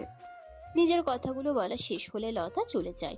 মায়া ভাবতে থাকে এতদিন তাহলে অভি যে ওকে খুশি রাখার জন্য এত কথা বলতো, ভালোবাসি বলতো, সব তাহলে মিথ্যে। অভিদের বাড়ি থেকে ফিরেই লতা তুহিনকে ফোন করলো। হ্যালো তুহিন, আমি আপনার কথা মতো কাজ শুরু করে দিয়েছি। Good, very good. মায়ের এক্সপ্রেশন দেখে কি মনে হলো, কাজ হবে কি? হতেই হবে। আমি এমনভাবে বিষ ঢেলেছি যে মায়ার বোন বিষাক্ত হতে বাধ্য। ঠিক আছে, কাজ চালিয়ে যান, আমি আপনার পাশেই আছি। সত্যি পাশে আসেন তো? পরে আবার লেজ গুটিয়ে পালিয়েন যেন। ম্যাডাম, তুহিন লেজ গুটিয়ে পালানোর মতো মানুষ না। আপনি এখনও আমার সম্পর্কে কিছুই জানেন না। যখন জানবেন তখন আবার প্রেমেও পড়ে যেতে পারেন। প্রেম এত সহসর হলে কবে থেকে? কত বছর ধরে চেষ্টা করছি অভিকে, একটুও পটাতে পারিনি। So sad. এবার যেহেতু সুযোগ পেয়েছেন সেটা কাজে লাগান। আপনি আগে মায়াকে তো নিয়ে যান। মায়া চলে গেলে আমি অভিকে ঠিক পেয়ে যাব। ফোন কেটে লতা ভাবতে লাগলো তুহিন ছেলেটা মোটেও মন্দ নয়, কিন্তু সে শুধু অভিকেই চায়। রাতের বেলায় অভি রুমে এসে দেখলো মায়া মন খারাপ করে বসে আছে। সে বলে, আকাশে কোথাও তো মেঘ জমেনি, বরং চকচকে একটা চাঁদ আছে। ওই চাঁদ দেখেও এই চাঁদের মন খারাপ কেন? অভি প্লিজ, আমি এখন মোটেও মজা করার মুডে নেই, না তোমার মজা সহ্য করার মুডে আছি। কি হয়েছে, তুমি এভাবে কথা বলছো কেন? অভি, তোমার উচিত ছিল আমাকে বিয়েটা না করা। হঠাৎ বিয়ে নিয়ে কেন কথা তুলছো? কথা তুলছি কারণ বিয়ে করে তুমি তোমার এনজয়েবল লাইফ হ্যাম্পার করেছো। তোমার শোকে কোনো মেয়ে কবে না জানি সুইসাইড করে বসে। কি যাতা বলছো? আমার জন্য কেউ কেন সুইসাইড করবে? করতেই পারে। তুমি কথা দেবে একজনকে আর বিয়ে করবে আরেকজনকে, তাও আবার সিনিয়র একটা মেয়েকে, তাহলে তো তোমার গার্লফ্রেন্ডরা মাইন্ড করবেই, তাই না? আমার গার্লফ্রেন্ড? আমার আবার গার্লফ্রেন্ড এলো কোথা থেকে? আমি আবার কথাই দিলাম কাকে? তোমার কোনো গার্লফ্রেন্ড নেই? আজ অবধি কোনো মেয়েকে তুমি ভালোবাসি বলনি? না রে বাবা, আমি কখনই কাউকে ভালোবাসি বলিনি, কাউকে কথাও দেইনি। কিন্তু তোমাকে এসব কথা কে বলেছে? কেউ না। মায়া প্লিজ সত্যি করে বলো, তোমাকে এসব কে বলেছে? আমি তার খবর করে দেব। বললাম তো কেউ বলেনি। অভি বুঝতে পারলো মায়া কিছু বলবে না। সে রুম থেকে বেরিয়ে সোজা তার মায়ের কাছে চলে গেল। মা, আজকে বাড়িতে কে এসেছিল? কেউ তো আসেনি। কেন? ভালো করে মনে করো কেউ এসেছিল কিনা। ও হ্যাঁ, মনে পড়েছে, লতা এসেছিল। অনেকক্ষণ মায়ের সাথে আড্ডা মেরে গেছে। ও, বুঝতে পেরেছি ঘটনা। কি হয়েছে বাবা, আমাকে খুলে বল। মা, তুমি তো জানো লতা আমাকে পছন্দ করে, ইভেন এটা সবাই জানে। আমি তো কখনো ওকে পছন্দ করি বা ভালোবাসি এসব কিছুই বলিনি। তাহলে কেন সে মায়াকে উল্টাপাল্টা কথা বলে গেছে? সে কি, আমি তো ভালো মনে ওকে মায়ের কাছে পাঠিয়েছিলাম। এই মেয়ে তো যে এমন ত্যাদ্রামি করবে বুঝতে পারিনি। দাঁড়া, কালোকে পেয়ে নিই, আচ্ছা মতো বকে দেব, আর আমাদের বাড়িতে আসা বন্ধ করে দিব। থাক, তোমাকে কিছু করতে হবে না, আমি বিষয়টা দেখে নিচ্ছি। পরের দিন অভি একটা বাচ্চা ছেলেকে দিয়ে লতাকে ডেকে পাঠায়। লতা আসতে এসে বলে, আমার সাথে তোমার কিসের দ্বন্দ্ব? তোমার সাথে আবার কিসের দ্বন্দ্ব থাকবে? তুমি তো আমার... কথাটা বলতে গিয়ে লতা থমকে যায়। তখন অভি বলে, দেখো লতা, আমার মনে পড়ে না যে আমি এমন কোনো ব্যবহার তোমার সাথে করেছি যাতে তোমার মনে হয় যে আমি তোমাকে পছন্দ করি বা ভালোবাসি। সত্যিই কি তোমার মনে হয় তুমি এমন কিছুই করনি? তুমি যে আমার হাতে বানানো পাস্তা পছন্দ, তোমার চোখে যে আমি নীল শাড়ি পরলে সুন্দর লাগে, আমার পড়াশোনায় কোনো সমস্যা হলেই যে তুমি রাত বিরেতে আমার কাছে আসতে সমাধান করে দেওয়ার জন্য, এগুলোকে একটা মেয়ে তোমার প্রেমে পড়ার জন্য যথেষ্ট না? না, যথেষ্ট নয়। তোমার যদি আমার প্রতি ফিলিংস ছিলই তাহলে আগে কেন বলনি? বলার সুযোগটা পেলাম কোথায়? বলার অনেক সুযোগ ছিল, কিন্তু তার চেয়ে বড় কথা তোমার আমার প্রতি ফিলিংস থাকলেও আমার কখনোই তোমার প্রতি কোনো ফিলিংস আসেনি। কেন তুমি আমার এত প্রশংসা করতে? কেন আমার কাছে ছুটে যেতে? আমরা প্রতিবেশী লতা, ঘুরিয়ে ফিরিয়ে দূরসম্পর্কের আত্মীয় হই, সেই জন্যই যেতাম। তোমার মাও আমাকে ছেলের মতোই ভালোবাসতেন, তাই যেতাম। তোমার বড় ভাই আমার সমবয়সী, বন্ধু সুলভ, তাই যেতাম। কিন্তু এসবের মাঝে ভালোবাসা কোথায় দেখলে? দেখছি, ভালোবাসা দেখছি, আমার বেহায় মন দেখছে। পারিনি নিজেকে আটকাতে। ভেবেছি তুমি হয়তো আমাকে পছন্দ করো। তোমার যখন সময় হবে তখন আমাকে বলবে যে লতা তোমাকে ভালোবাসি, কিন্তু আর বললে না তো। বিয়ে করে ফেললে, চোখের সামনে আমার পছন্দের মানুষ, প্রিয় মানুষ অন্য কারোর সাথে ঘর করছে, অন্য কারোর সাথে বেড শেয়ার করছে। এসব আমার সহ্য হচ্ছে না, আমি সহ্য করতে পারছি না। সহ্য করতে হবে, যেহেতু আগে কখনো কিছু বলনি তাই সহ্য করতে হবে। তোমার জন্য তো আমি বউ নিয়ে এলাকা ছাড়তে পারবো না, তাই নিজেকে সামলে নাও। আর একটা কথা ভালো করে মাথায় ঢুকিয়ে নাও লতা, তুমি আর কখনো আমার বাড়িতে যাবে না। কখনো না মানে কখনোই না। মায়ার সাথে কোনো ধরনের কথাবার্তা বলারও চেষ্টা করবে না, কথাটা যেন মনে থাকে। অভি চলে যায়। লতা তার চলে যাওয়ার পথে তাকিয়ে থাকে। বুকের ভেতরটা তার হু হু করছে। রাগে দুঃখে শরীর জ্বলে যাচ্ছে তার। বাড়িতে ফিরে এসে তুহিনকে ফোন করে। হ্যালো তুহিন। বলুন লতা, আপনার গলায় এমন সমস্যা কেন? কোনো সমস্যা? অনেক সমস্যা। আপনি যা চাইছেন তো কখনোই সম্ভব নয়। কেন? কারণ অভি রক্ষা কবচের মতো মায়াকে আগলে রেখেছে। কোনো কিছুই ওদের আলাদা করতে পারবে না। অভি দুনিয়া উল্টো পাল্টো হয়ে গেলেও মায়ার হাত কখনো ছাড়বে না। কিন্তু আপনি যে সকালে বললেন কাজ হবে। হতো যদি মায়ার স্বামী অভি না হয়ে অন্য কে হতো। ওটা অভি, সে কখনো নিজের জায়গা ছেড়ে দেয় না, মায়াকেও ছাড়বে না। ওই অভিকে আমি ছাড়বো না। লাভ নেই, তার থেকে বরং নিজেদেরকেই সামলে নেওয়া উচিত। তুহিনের সাথে কথা শেষ করে লতা বিছানায় শুয়ে কান্না করতে থাকে। সকালবেলা ঘরের উঠোনে হালকা আলো। অভি বসে আছে চেয়ারে, হাতে একটা পুরনো নোটবুক। মায়া দূরে রান্নাঘরের পাশে। মায়া, আমি আজকে একটা বড় সিদ্ধান্ত নিয়েছি। আমার স্বপ্ন, আমার কিছু আশা, সব কিছু তোমার জন্য বিসর্জন দিচ্ছি। অভি, তুমি কি বলছো? কেন এমন কিছু করছো? কারণ তুমি আমার কাছে সব। তোমার খুশি ছাড়া আমি সুখী হতে পারি না। আমি চাই তুমি শান্তিতে থাকো, আমি চাই তুমি হাসো। মায়া হঠাৎ থেমে দাঁড়িয়ে যায়, ভিতরে এক অদ্ভুত চাপ। অভি, তুমি কি সত্যি সবকিছু ত্যাগ করেছো? তুমি কি বলছো এটা কত বড় সিদ্ধান্ত? হ্যাঁ আমি জানি, কিন্তু তুমি যদি পাশে না থাকো সব মূল্যহীন মনে হবে। আমি শুধু চাই তুমি আমার পাশে থাকো। মায়ার চোখে অশ্রু, সে চুপচাপ দাঁড়িয়ে আছে। বিকেল বেলা ঘরে মায়া আর অভি একসাথে বসে আছে। আমি বুঝতে পারছি তুমি সত্যিই আমাকে ভালোবাসো। আমি কখনো ভাবিনি কেউ এমন ভাবে আমার জন্য সব বিসর্জন দেবে। হ্যাঁ মায়া, আমি জানি এটা সহজ নয়, তবে যদি তুমি পাশে থাকো আমি সব ঠিক করে দেব। আমাদের ভালোবাসায় যত সব বাধার দেয়াল আছে সব ভেঙে দিতে পারবে। মায়া প্রথমবার সত্যি অনুভব করে ভালোবাসা শুধু শব্দ নয়, এটা আত্মত্যাগ। পরদিন সকালে পরিবারের সবাই একসাথে নাস্তা করছিল, তখন চাচি হেসে, মায়া, তুমি কি দেখেছো অভি সত্যি তোমাকে আগলে রেখে তোমার পাশে থাকার আপ্রাণ চেষ্টা করছে। সে সব কিছু তোমার জন্য করছে। হ্যাঁ, আমি বুঝতে পারছি সে সত্যিই আমাকে ভালোবাসে।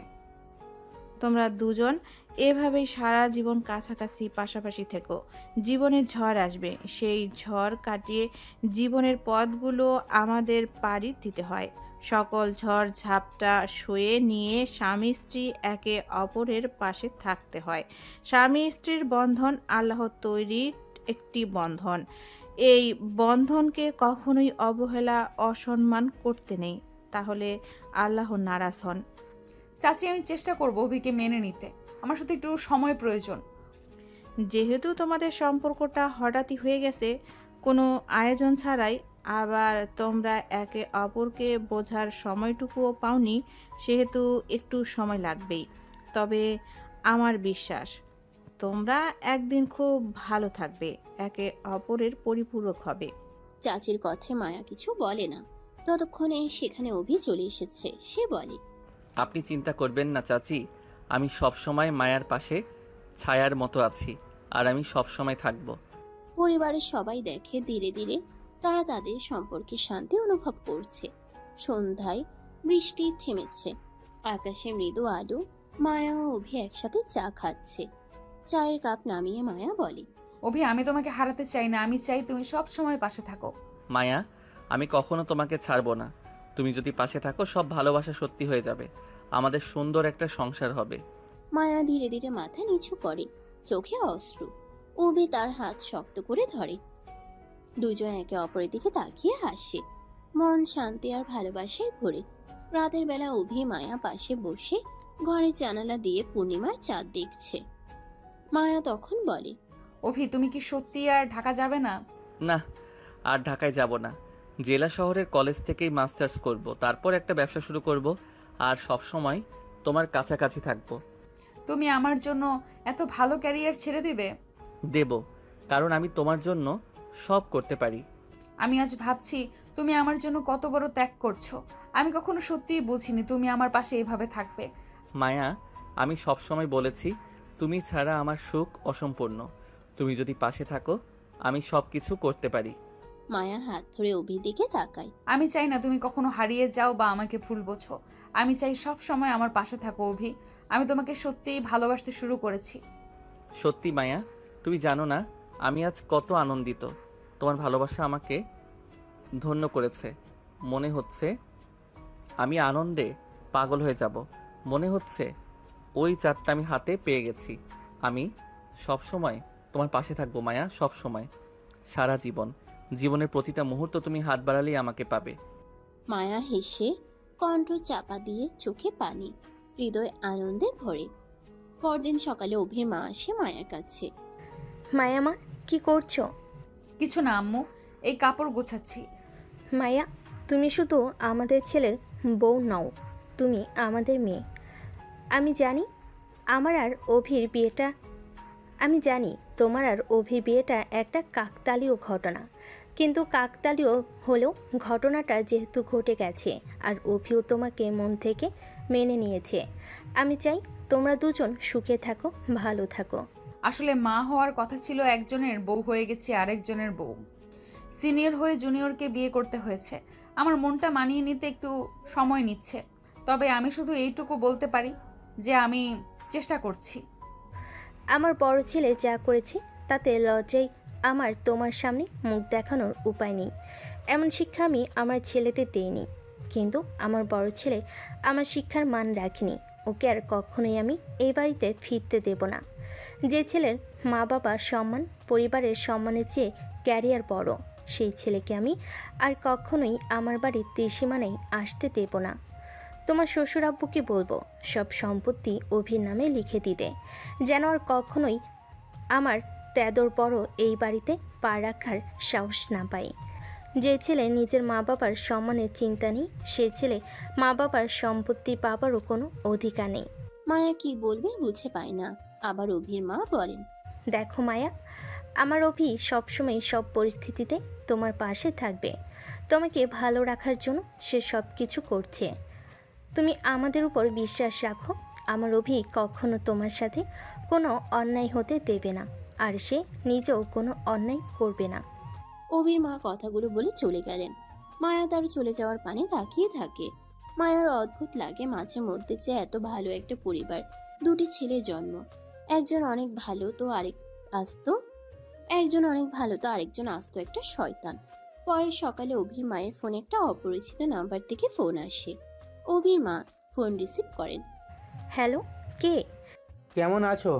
কে বলছেন আর কাকেই বা ফোন দিয়েছেন? আমাকে চিনতে পারছেন না? আমি তোমার ছেলে মা, পাভেল। পাভেল হলো অভির বড় ভাই, যে বিয়ের মাত্র 3 দিন আগে পালিয়ে বিদেশ চলে গিয়েছিল। পাভেল পালিয়ে যাওয়ার কারণে অভি বাধ্য হয়ে মায়াকে বিয়ে করেছে। অভির মা পাভেলের নাম শুনেই রেগে গেলেন। আমার পাভেল নামের কোনো ছেলে নেই, আমার শুধু একটাই ছেলে, যার নাম অভি। মা, তুমি প্লিজ আমার উপর রাগ করো না, আমার সাথে একটু ভালোভাবে কথা বলো। আমি অপরিচিত কারোর সাথে কথা বলি না। আমি তোমার সন্তান, তোমার বড় ছেলে পাভেল। বললাম তো, আমার পাভেল নামের কোনো ছেলে নেই। আমার একটাই ছেলে অভি, যে ছেলে বাবা মায়ের নাক কেটে মান সম্মান নষ্ট করে, সমাজের কাছে ছোট করে পালিয়ে যায়। সে অন্তত আমার সন্তান হতে পারে না। পিঠ দেখিয়ে পালিয়ে যাওয়ার শিক্ষা আমি অন্তত আমার সন্তানদের দিইনি। মা প্লিজ একটু বোঝার চেষ্টা করো, আমার কাছে আর কোনো উপায় ছিল না। এত ভালো অফার হাতছাড়া করলে আমার ক্যারিয়ার নষ্ট হয়ে যেত। আর তোর জন্য যে আমার ছোট ছেলের জীবন নষ্ট হলো, তার বেলায় আমার ছোট্ট ছেলেটা বাবা মায়ের সম্মানের কথা ভেবে নিজে থেকে 3 বছরের বড় মেয়েকে বিয়ে করতে বাধ্য হলো। সিনিয়র বউ নিয়ে আমার ছেলেটাকে সংসার করতে হচ্ছে। দুজনের মধ্যে বয়সের যেমন ফারাক, মনের ঠিক ততটাই ফারাক। আমার ছোট্ট ছেলেটার ক্যারিয়ার শেষ হয়ে গেছে, তার এখন গ্রামে পড়ে থাকতে হচ্ছে।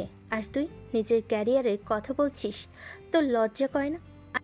আমাকে মাফ করে দাও মা, আমি ভুল করেছি তোমাদের কষ্ট দিয়ে। আরে, তোর যদি বিয়ে নাই করার থাকতো তাহলে আমাদেরকে আগেই বলে দিতি, তাহলে তো ওই মেয়েটার পরিবারে মুখ পড়তো না, আর আমাদের পরিবারের সম্মানও বেঁচে যেত। তুই নিজ হাতে সব নষ্ট করেছিস। মা প্লিজ মাফ করে দাও, ভুল হয়ে গেছে।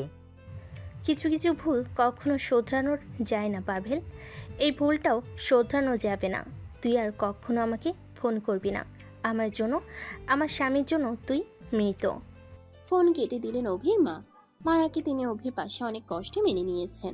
এখন তিনি চান না পাভেল আবার ফিরে আসুক। রান্নাঘরে ধোঁয়া উঠছে। মায়া সকালে সবাইকে নাস্তা খাইয়ে নিজের চুলোর সামনে বসে শাক করছিল। চোখে লালচে ক্লান্তি, মুখে ফ্যাকাশে ভাব। অভি ঘরে ঢুকতেই লক্ষ্য করলো মায়ার শরীর ভারসাম্য হারাচ্ছে। এই মায়া, দাঁড়াও দাঁড়াও, কি হলো? তুমি তো কাঁপছো। না, কিছু না, মাথাটা একটু ঘুরছে। তুমি অযথা ভয় পাচ্ছ। এটা কি তুমি অযথা বলছো?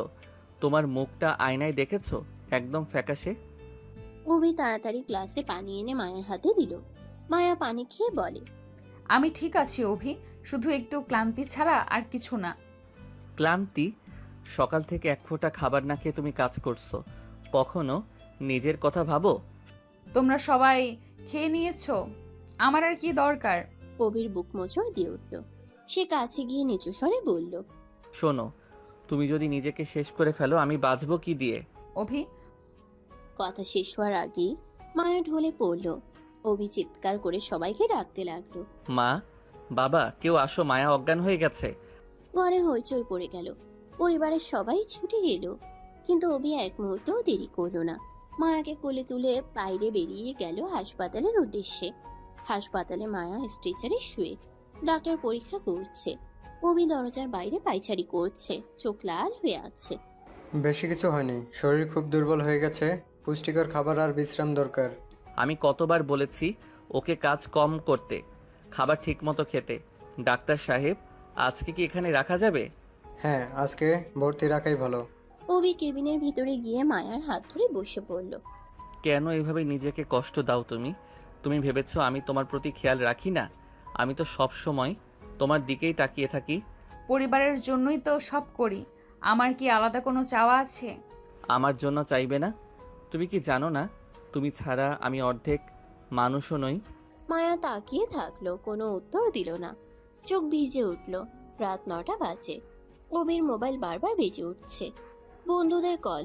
আজ এলাকায় একটি সাংস্কৃতিক অনুষ্ঠানে অভির গান গাওয়ার কথা।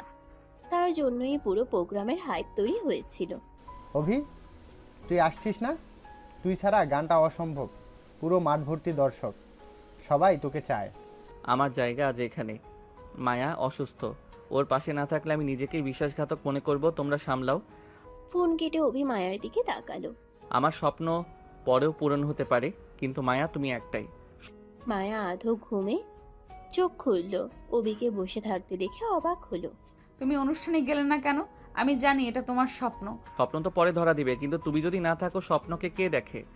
মায়ের চোখ ভিজে উঠল। তুমি কেন এত ভালো অভি? আমি সব সময় ভেবেছি তুমি শুধু দুষ্টুমি করো, আমাকে বিরক্ত করো, অথচ আজ তোমার ভেতরের মানুষকে দেখলাম। আমি ভুল ছিলাম। ভুল শুদ্ধ যাই হোক, আমি সব সময় তোমার হব। হাসপাতালের রাত নিস্তব্ধ। করিডোরের আলো ম্লান। অভি চেয়ারে বসে মায়ের হাত ধরে মাথা টেবিলে রেখে ঘুমিয়ে পড়েছে। মায়া উঠে বসে তার কপালে হাত রাখলো। তুমি আমার ছোট নও অভি, তুমি আমার ভরসা। আমি তোমাকে হারাতে চাই না। আমি আছি মায়া, সব সময়। মায়ের চোখ থেকে টুক করে অশ্রু গড়িয়ে পড়ল অভির হাতে। পরে সকাল। ডাক্তার এসে দেখে বলল, রোগীর অবস্থা অনেকটা ভালো, শুধু বিশ্রাম দরকার। কয়েকদিন বিশেষ যত্ন নিলে সব ঠিক হয়ে যাবে। চিন্তা করবেন না ডাক্তার সাহেব, আমি নিজেই দেখব। মায়া অভির দিকে তাকালো, এমন দৃষ্টিতে যেটা আগে কখনো দেয়নি। মমতা, কৃতজ্ঞতা আর অজানা টান। অভি, ধন্যবাদ। ধন্যবাদ নয়, তোমার হাসি আমার পুরস্কার। হাসপাতাল থেকে ছাড়ার সময় অভি মায়ার হাত ধরে হাঁটছিল। মায়া হঠাৎ থেমে গেল। শোনো অভি, আমি জানি সমাজ কি বলবে, পরিবার কি ভাববে, কিন্তু আমি আর তোমাকে হারাতে চাই না। মায়া, তুমি তুমি আমার দুষ্টু স্বামী, কিন্তু আমার জীবনের সবচেয়ে বড় আশ্রয় তুমি। এই কথা শুনে আমি হাজার স্বপ্ন ছেড়ে দিতে রাজি। তারা দুজনেই হাসপাতালের দরজা পেরিয়ে নতুন আলোর পথে পা রাখলো। এক মিষ্টি বিকেলে হঠাৎ করেই তুহিন তার পরিবার নিয়ে লতাদের বাড়িতে হাজির। লতা আর তার পরিবার খানিকটা চমকে গেছে হঠাৎ আসা মেহমান দেখে। লতার পরিবার মেহমান আপ্যায়নে ব্যস্ত হয়ে যায়। তুহিনের বাবা লতার বাবাকে বলে, ভাই সাহেব, ব্যস্ত হবেন না। আমি বুঝতে পারছি যে আমরা হঠাৎ এসে আপনাদেরকে বিপদে ফেলছি, কিন্তু বিশ্বাস করুন এটা ছাড়া আর আমাদের কোনো উপায় ছিল না। অনেকটা ছেলের জোড়াজুড়িতে আমরা হঠাৎ চলে এলাম। সমস্যা নেই ভাই সাহেব, মেহমান হলো নিয়ামত, আপনারা আসাতে আমরা খুশি হয়েছি। ভাই সাহেব, আমি সোজা কথার মানুষ, তাই সোজাসুজি বলি। আমাদের ছেলে তুহিন সৌদি আরব থাকে, মোটামুটি ভালোই কামায়। অনেক দিন ধরেই আমরা ছেলের জন্য একটা লক্ষ্মীমন্ত্র মেয়ে খুঁজছিলাম। ছেলেই আপনাদের মেয়ে লতার কথা বলল। আমরা একটু লতাকে দেখতে চাই। নিশ্চয়ই দোয়া দিবেন, আমি এখনই সব ব্যবস্থা করছি। আপনারা চা নাস্তা খান, আমি ভেতর থেকে আসছি। লতার বাবা উঠে চলে গেলেন ঘরের ভেতরে। লতার মা লতাকে রেডি করানোর চেষ্টা করছে। লতার মা বলে, মা আমার কথা শোন, বাড়ি বয়ে যদি কেউ চলে আসে তাকে কিভাবে ফেরাবো আমরা, তুই বল। চলে যখন এসেছে একবার তাদের সামনে যা। আমি কারো সামনে বসবো না, আমার এসব ভালো লাগে না। মেয়ে মানুষ হয়ে জন্মালে অনেক কিছুই মনের বিরুদ্ধে মেনে নিতে হয়। আমি মানতে পারবো না।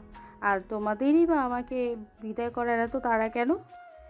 তারা নয়, ওরা বাড়িতে চলে এসেছে, সেজন্যই না তোকে তৈরি হতে বলছি।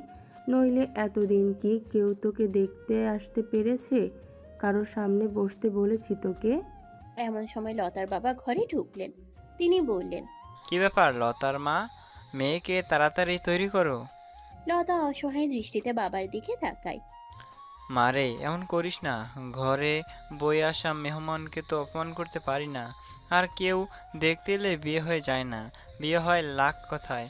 তুই আপাতত ওদের সামনে বসে আমার মান বাঁচা। লতার আর কিছু বলার থাকে না। সে বাবার কথায় চুপচাপ তৈরি হয়ে তুহিনের পরিবারের সামনে বসে। ইনশাল্লাহ মেয়ে আপনাদের চাঁদের টুকরা ভাই সাহেব, আমার বেশ পছন্দ। কি বলো তুহিনের মা? তুহিনের মা অর্থাৎ মায়ার ফুপি এই সম্বন্ধে খুব একটা খুশি না। সে মায়াকে ছেলের বউ করতে চেয়েছিলেন, ছেলেকেও সেভাবেই ম্যানেজ করেছিলেন। কিন্তু শেষ মুহূর্তে দাবার চাল পাল্টে গেল। মুখ গোচর করে বললেন, হ্যাঁ, ভালোই দেখতে। কথাবার্তার এক পর্যায়ে তুহিন আর লতাকে আলাদা কথা বলতে দেওয়া হয়। লতা ভেতরে ভেতরে ফুঁসছে। এটা কি হলো? এমন তো হওয়ার কথা ছিল না। কথা ছিল না, কিন্তু হয়ে গেছে। দেখুন, আমার আর বেশি দিন ছুটি নেই, আর মায়াকেও আর পাওয়া হবে না, সেটা আপনি বলেছেন। তাই ভাবলাম আপনাকে বিয়ে করে নেই। কেন কেন মনে হলো আমাকে বিয়ে করতে হবে? এই প্রশ্নের সঠিক উত্তর আমার জানা নেই, তবে মনে হয়েছে আপনি হলে মন্দ নয়। কাজটা মোটেও ভালো হলো না। খুবই ভালো হলো। অভির শ্বশুরবাড়ি যেথায় আপনার শ্বশুরবাড়ি সেটাই হয়ে যাবে, আর মায়ের শ্বশুরবাড়ি যেথায় আমার শ্বশুরবাড়ি সেটাই হয়ে যাবে। একদম খাপে খাপ। বিষয়টা এতটা সহজ নয়। আমি এই বিয়েতে রাজি না। কেন? আমার মধ্যে কম কি আছে? আমি জানি না, আমার কিছু ভালো লাগছে না। দেখুন, অতীত নিয়ে পড়ে থেকে আসলে কোনো লাভ নেই। তার থেকে নতুন সূচনা করা যাক। আমি শুধু আপনাকে এতটা নিশ্চিত করতে পারি যে আপনাকে ভালো রাখার সকল চেষ্টা আমি করব। অভিযোগ করার সুযোগ দেব না। প্লিজ রাজি হয়ে যান। কিন্তু কোনো কিন্তু নয়। দুটো ভাঙা মন একসাথে হলে আবার জোড়া লেগে যাবে। এটাই সবার মঙ্গল। লতার আর কিছু বলার থাকে না। তুহিন তার হাত ধরে আশ্বাস দেয়। লতা তা বিশ্বাস করে। খুবই কাকতালীয় লতা আর তুহিনের বিয়ে ঠিক হয়ে যায়। আর এক সপ্তাহের মধ্যে তারিখ পড়ে যায়। সকালবেলা গ্রামের উঠোনে রোদ ঝলমল করছে। অভি মায়া পাশাপাশি বসে আছে। মায়া হাতে হালকা চাদর ধরে, চোখে উজ্জ্বলতা। মায়া, আজ মনে হচ্ছে মিষ্টি সকাল যেমন হাসে তুমিও তেমন হাসছো। তোমার এই হাসি তো আমার পৃথিবী। হ্যাঁ অভি, সবই তোমার ভালোবাসার জন্য। আমি আজ বুঝতে পারছি আমাদের সব ভুল বুঝাবুঝি এখন দূর হয়ে গেছে। আমি সবসময় তোমার পাশে থাকবো। আমরা একে অপরকে সম্পূর্ণভাবে ভালোবাসবো। আর কোনো শক্তি কখনো আমাদের আলাদা করতে পারবে না। আমরা হব একে অন্যের পরিপূরক। মায়া হাত ধরে অভির দিকে তাকায়, চোখে অশ্রু ও হাসি একসাথে। আমি তোমাকে সম্পূর্ণভাবে বিশ্বাস করি অভি, আর আমি চাই তুমি সব সময় তোমার পাশে থাকতে। আজ আবারও পরিবারের সবাই একসাথে হয়েছে। অভি আর মায়া নিজের সম্পর্ককে মেনে নিয়ে একসাথে সারা জীবন কাটানোর সিদ্ধান্ত নিয়েছে। মায়া ও অভিকে স্বামী হিসেবে স্বীকৃতি দিয়েছে। এই খুশিতে পরিবারের সবাই একসাথে। অভি ও মায়ার পরিবার, চাচা চাচি ও অন্যান্যরা অভি মায়ার দিকে তাকিয়ে। দেখছো মায়া, কোনো সুন্দর একটা পরিণত পেল তোমাদের সম্পর্কটা। একটা সম্পর্কের ঝড় ঝাপটা আসবেই। আমাদের উচিত প্রতিটা সম্পর্ককে ঠিক হওয়ার সুযোগ দেওয়া। অভি সবসময় তোমার ছায়া হয়ে থাকবে। দুজনের মাঝে কখনো সে সব ভুল বোঝাবুঝি স্থান দিও না। একে অপরের ছায়া হয়ে থেকো। হ্যাঁ, তোমাদের ভালোবাসা চির অমর হোক, এই দোয়া করি। আর আমরা সব সময় পাশে থাকব। মায়া অভির হাত শক্ত করে ধরে। অভি হাসি চাপতে চেয়ে চোখে পানি ধরে রাখে। মায়া, তোমাকে বলেছিলাম না একদিন সব ঠিক হয়ে যাবে। দেখো, এখন আমরা মুক্ত। আর কোনো বাধা আমাদের জীবনে আসবে না। আমরা একে অপরের পাশে থাকব, ভালো লাগায়, ভালোবাসায়। হ্যাঁ অভি, আমাদের ভালোবাসা এখন আর কোনো বাধা নয়। বিকেলে বৃষ্টি থেমেছে, আকাশে নরম আলো। অভি মায়া নদীর পাড়ে ঘুরতে এসেছে। অভি বলে, মায়া, আজ থেকে আমাদের সম্পর্কের নতুন অধ্যায় শুরু। আমরা একসাথে নতুন জীবন শুরু করতে চলেছি আজ। সব ভ্রান্তি, সব ভয়, সব পেছনে ফেলে এখন কেবল সামনের দিকে এগোবো। হ্যাঁ অভি, আমি চাই আমাদের নতুন জীবন শুরু হোক। আমরা একসাথে থাকবো সব সময়। দুজন একে অপরের দিকে তাকিয়ে হাসে। তাদের চোখে আসা ভালোবাসা ও শান্তি। অভি ও মায়া একে অপরের পাশে বসে আছে, হাতে হাত ধরে। মায়া বলে, অভি আজ সত্যিই অন্যরকম লাগছে। এত সুন্দর অনুভূতি আমার আর কখনো হয়নি। মনের মধ্যে এক অন্যরকম ভালো লাগা শিরশিরে অনুভূতি হচ্ছে। তোমাকে আরও অনেক নতুন নতুন অনুভূতির সাথে পরিচয় করিয়ে দেব। এত এত সুন্দর অনুভূতি যে তুমি যত দেখবে অবাক হয়ে যাবে। মায়া হাত আরো শক্ত করে ধরে। অভি চোখে উজ্জ্বলতা নিয়ে তার দিকে তাকায়। দুজন হাঁটছে, চারপাশে ফুলের সুবাস, ছোট ছোট হাসি, আনন্দ, সব মিলিয়ে এক নিখাত শান্তি।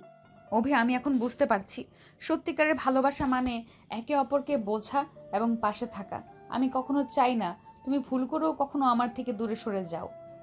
আমরা একে অপরের জন্যই জন্মেছি। আমরা একে অন্যের নিঃশ্বাসের থেকেও কাছাকাছি থাকবো। আমরা সব সময় একসাথে থাকবো। দুষ্টুমি, হাসি, কষ্ট সব মিলিয়ে আমরা একে অপরের অংশ হব। হ্যাঁ মায়া, সব মিলিয়ে আমরা এক পরিবার। আর কেউ আমাদের ভালোবাসার মধ্যে হস্তক্ষেপ করতে পারবে না। মায়া অভির দিকে তাকিয়ে, চোখে কৃতজ্ঞতা ও ভালোবাসা। ধন্যবাদ আমাকে এত সাপোর্ট করার জন্য। এমন করে বলছো যেন আমি কোনো পর মানুষ। আমি তো তোমার জুনিয়র দুষ্টু স্বামী। আমাদের সুখ এখন একসাথে। একটু দুষ্টু কিন্তু ভীষণ মিষ্টি স্বামী তুমি। নতুন জীবনে আমরা একসাথে সব আনন্দ ও দুঃখ ভাগাভাগি করব আর সব সময় তোমার পাশে থাকব। মায়া ধীরে মাথা নিচু করে অভির কাঁধে ঠেকিয়ে হাসে। অভি ধীরে তার হাত আরো শক্ত করে ধরে। দুজন একে অপরের দিকে তাকিয়ে, চোখে আশার আলো ও ভালোবাসা।